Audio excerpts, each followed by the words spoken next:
The Church of England have welcomed the publication of the landmark Cass Review.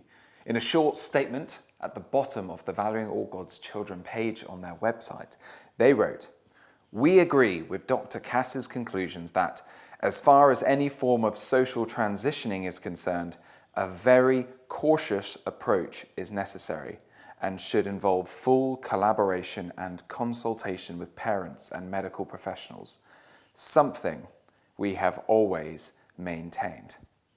Have they? In Valuing All God's Children, their anti-bullying guidance, they say, trans young people may require specific support in order to feel comfortable at school. For example, schools may need to make changes to toilet facilities, or a trans young person might require support to change their name or the pronoun by which they are referred to by staff and classmates.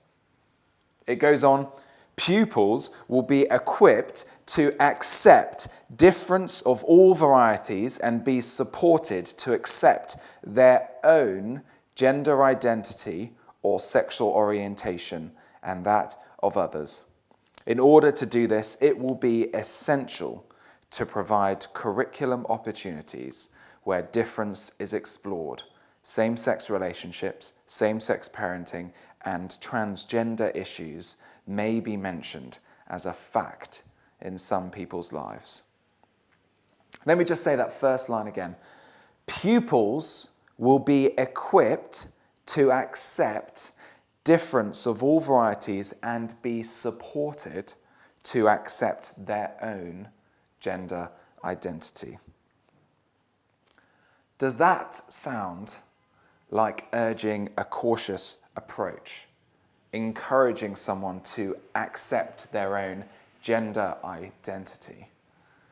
The reality is, the Valuing All God's Children document is causing harm in Church of England schools across the country, where schools are using it as an opportunity to promote and embrace and celebrate LGBT ideology.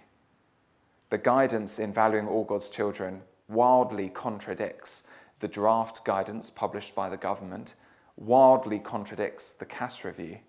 It's been used against faithful biblical Christians here in the UK to undermine their concerns about the promotion of transgender ideology.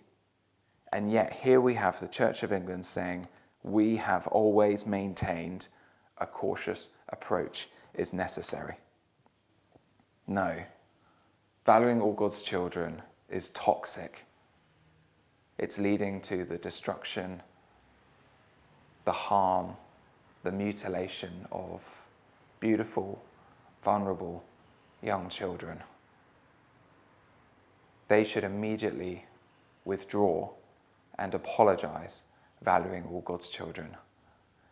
In a world that is searching around for truth, in a world that is broken, the church should be leading the way in pointing towards the hope and the truth that we have in Jesus Christ. The beautiful reality that He created us. God created us. He is the one who tells us who we are. We're fearfully and wonderfully made in God's image, male or female. Instead, sadly, the Church of England Education Office has been following whatever the latest report or the latest headline says. We need to stand firm to care for these broken and vulnerable young people, to love them by pointing them to their Saviour and their Creator.